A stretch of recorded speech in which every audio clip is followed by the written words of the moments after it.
Pastor tem que ser louco de Deus. Tem que ser esperto pelo poder do Espírito Santo. Tem que ser como Estevão.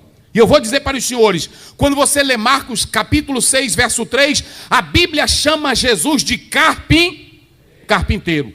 Antes dele começar a pregar, alguns críticos dizem que Jesus não era carpinteiro, porque a palavra grega teknon, eles dizem que era pedreiro. Mas se você for para o original, a palavra teknon quer dizer poeta, compositor, pedreiro, fabricador de navio, marceneiro, rebocador, cantador, contador. E Jesus era tudo isso. Eita glória! Eu ouvi um teólogo, Jesus não era carpinteiro, ele era pedreiro. Para mim não importa. Jesus era poeta e até cantava. Lá em Mateus 26 a Bíblia diz, e tendo cantado, eu não sei qual foi o hino, eu sei que ele cantou. Ele gostava de cantar. Amém? Quem gosta de cantar? Eita, é bom. Jesus era pedreiro. Porque essa palavra teknon, ela pode falar também de alguém que é um autor. E eu não duvido que Jesus também fosse pedreiro. Ele podia ser pedreiro, fabricador de casa, de navio. O certo é que Jesus era um homem da ativa. Digam comigo, Jesus era da ativa. Senhores, olha esse exército de homens que nós temos no Brasil. Agora imagine esse exército de homens percorrendo a Galileia. Imagine o estrago que nós íamos fazer.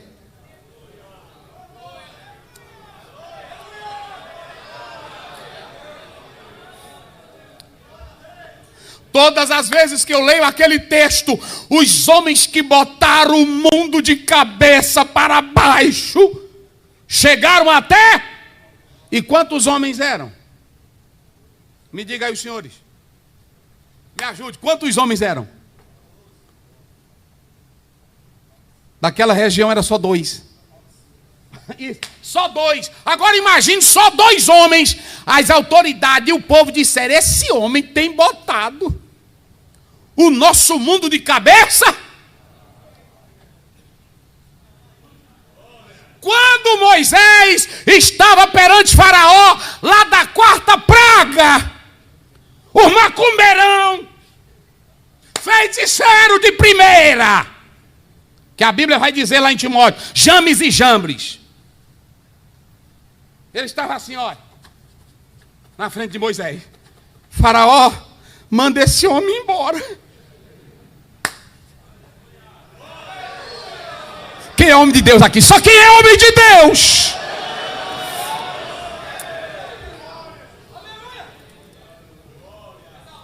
Manda esse homem embora, porque o Egito está acabado. Moisés acabou com o Egito.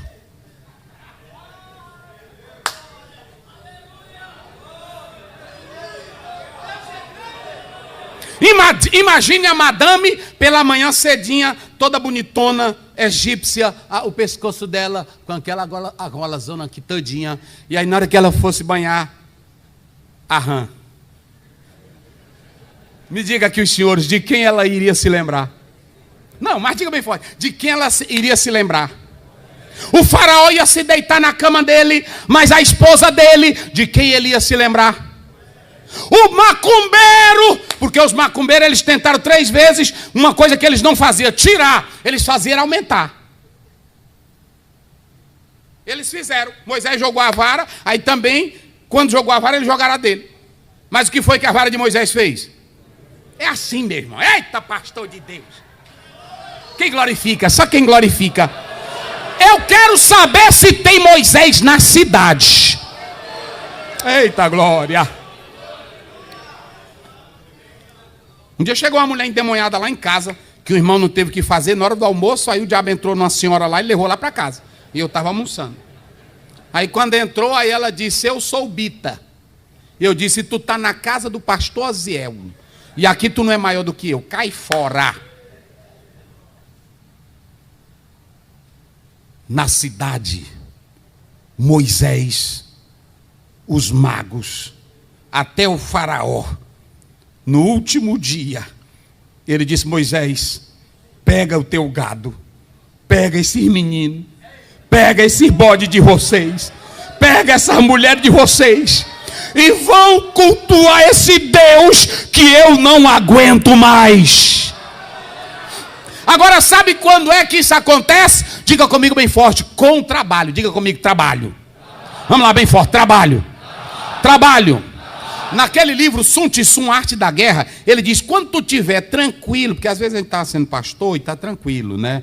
É casa boa, é a igreja lotada, carro bem, pastores amigos. Aí Sun Tzu dizia: quando tu estiver bem, não fique tranquilo, vá procurar caçar. Porque enquanto tu está caçando, pode vir outro rei maior do que tu depois e tomar o teu reino. Mas pelo menos tu soube cavar um buraquinho para tu ir embora. Ou seja, não fique parado. Não fique parado. O que Jesus fazia na Galileia? Vamos lá, bem forte. Jesus fazia o quê? Ou seja, não há lugar na seara para preguiçoso.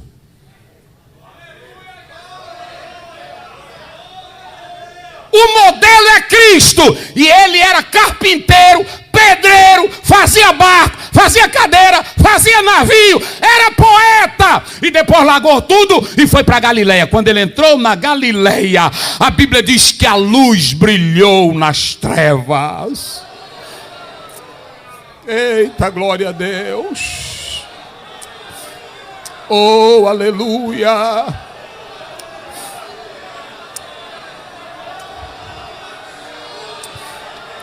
Oh, aleluia. Deixa eu dizer uma coisa aqui para os senhores. Eu, quando estou no gabinete que não tem ninguém, aí eu digo: pastor, traz aqui minha agenda. Aí ele traz. Eu disse: bora. Eu chamo também os dois que trabalham lá comigo. Bora lá na casa da irmã fulana. Bora lá na casa do irmão fulano. Bora lá na casa. Quando você chega lá, aí pronto, é meio que está chegando Moisés. Meu Deus. Um dia eu fui na casa do irmão que ele foi me dar o café assim. Eu disse: o que é, irmão? É mal de pacos que o senhor tem? Ele disse: não, é porque o senhor está aqui em casa.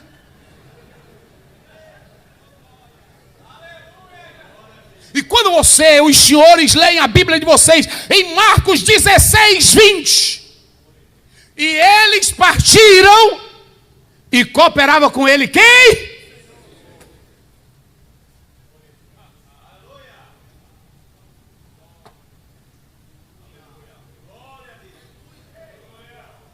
Na hora que tu vai andando, até o descrente diz: ali é o pastor.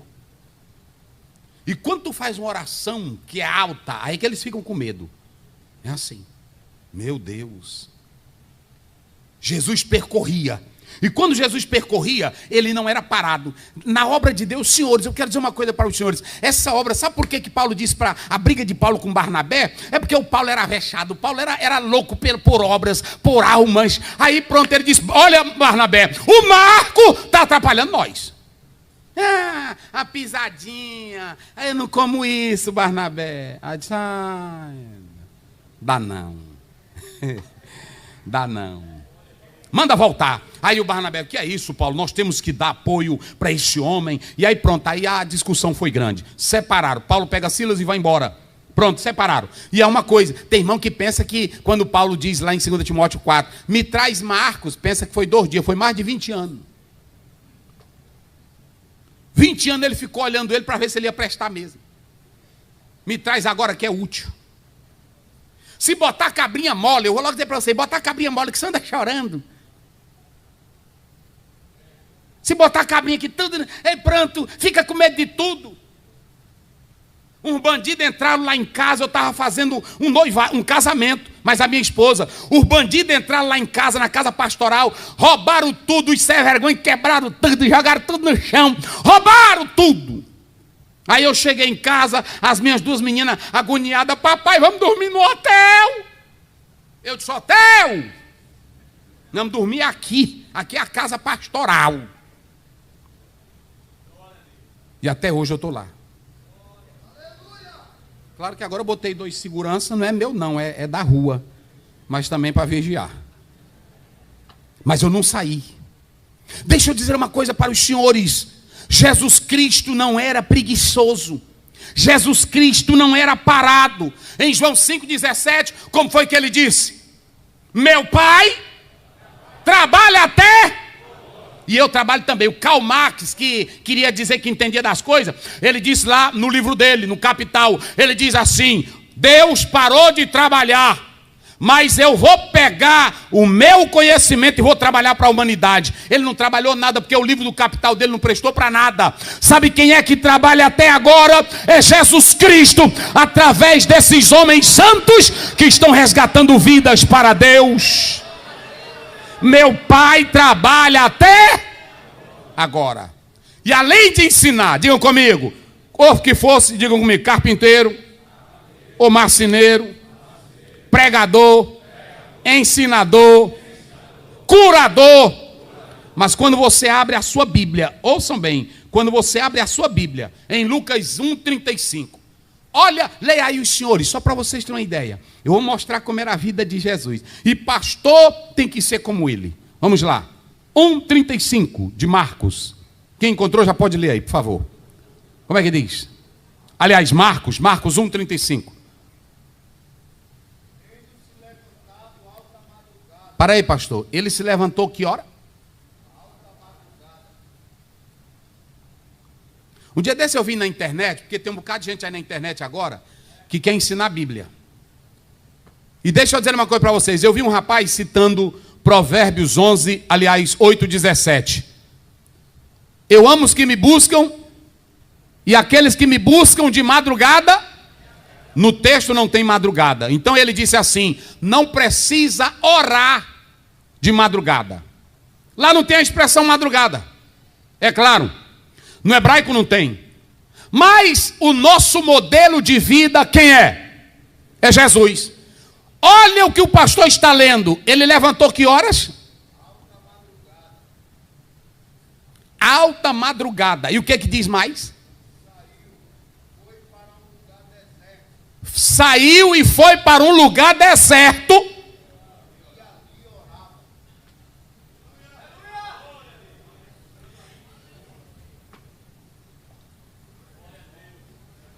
Ele levantava que hora? Madrugada. Esse negócio de ser pastor, meus irmãos, eu vou para os senhores aqui uma coisa. Essa é uma missão séria. Quem foi chamado para isso aqui, o preço é maior. E aí é a gente aguentar a pancada mesmo. É maior por que é maior? É porque nós lidamos com gente, a gente chega tarde em casa, atende tarde, e a gente sabe que o nosso ministério só pode sobreviver com oração. Se o senhor for orar de 12 para frente, é madrugada. 3 é madrugada. Agora, 8 horas, você puxar de 8 horas até 10 horas, não tem problema não.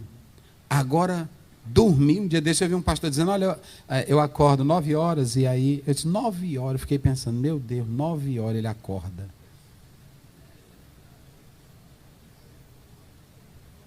Sei não. Marcos, vamos ler Marcos 14, verso 35. Jesus no Getsemane, olha no meio da morte, perto da morte, olha o que Jesus vai fazer. Olha o que Jesus vai fazer. Pastor, chegar meu horário, pode me dizer que eu paro. Como é que diz? E tendo ido um pouco mais adiante, ele se jogou em terra e orou. Eita glória. Os senhores entenderam? Então você tem Jesus, primeiro, se levantando de madrugada, e para tirar a dúvida, o pastor leu ali, ele diz, sendo ainda bem cedo. Oração, pastores, os senhores sabem mais do que eu. Mas tem uma coisa que a oração evita a tentação. A oração, ela nos fortalece. Mas a oração, ela revela mistérios para nós. Eu vou dizer uma coisa aqui hoje. Um pastor que vive de joelho mesmo. Ele sabe que tem luta, que tem prova e que tem batalhas. Mas ele tem tantas revelações que a igreja não sabe, ele sabe. E ele leva o ministério dele tranquilo. Pastor que ora, ouçam bem aqui, pastor que ora, eu estou falando, não é 2 minutos não. Pastor que ora de madrugada. A Bíblia diz, me veja aí, querido, por favor, Lucas, vamos ver 9:22, só para a gente ter uma ideia.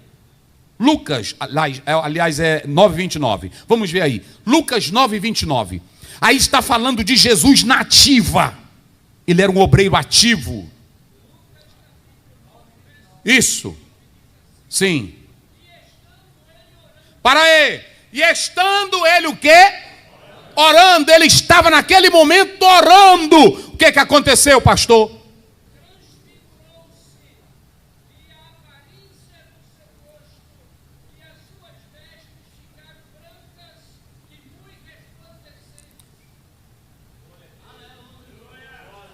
Tem coisas, pastores, tem coisas na oração que Deus vai lhe moldar tanto e que Ele vai mostrar tantas experiências que o Senhor não vai acreditar. Mas quando o Senhor estiver diante da prova e do problema e da luta, você vai enfrentar ela tranquila, porque você já sabe que Deus te revelou na oração. Um homem que ora, um homem que tem comunhão com Deus, um homem que tem intimidade com Deus, ele faz dessa forma. Ou seja, Jesus tinha todo esse trabalho, toda essa atividade, mas ele não esquecia de orar. Ele não esquecia de orar. Ele não esquecia de orar. E quando os senhores vão para Mateus 4:23, a Bíblia diz, e percorria Jesus todas as cidades, a Galileia, curando a todos de várias moléstias e enfermidades. E eu já citei aqui João 5,17. Meu pai trabalha até agora e eu trabalho também. E eu vou finalizar mostrando um obreiro que não tinha preguiça e que abalou com o mundo da época. Leiamos aí Atos 20, 19 e 20. E nós vamos fechar com esse momento. Servindo ao Senhor com humildade e com muitas lágrimas, tentações.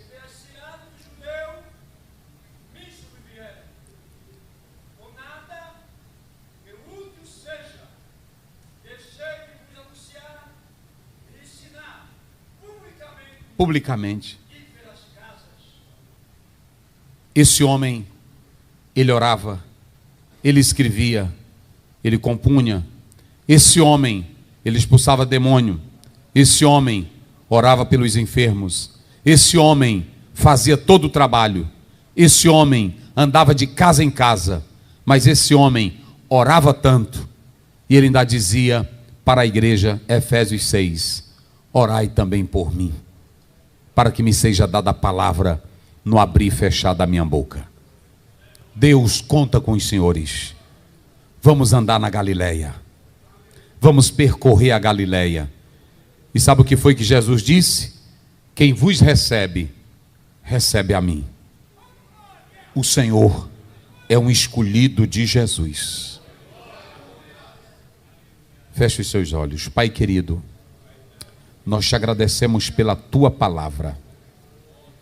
Nós te agradecemos pela vida de cada pastor aqui, por esse trabalho tão abençoado que está tendo nesta igreja.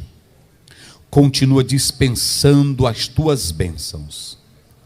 E assim como o Senhor revestiu Moisés de poder, os apóstolos de poder, aqui estão os homens que são os teus pés e as tuas mãos na terra. Nós queremos sacudir com a Galileia, Senhor. Nós queremos entrar no império das trevas e nos dar autoridade espiritual mais e mais. Abençoa cada pastor no seu ministério.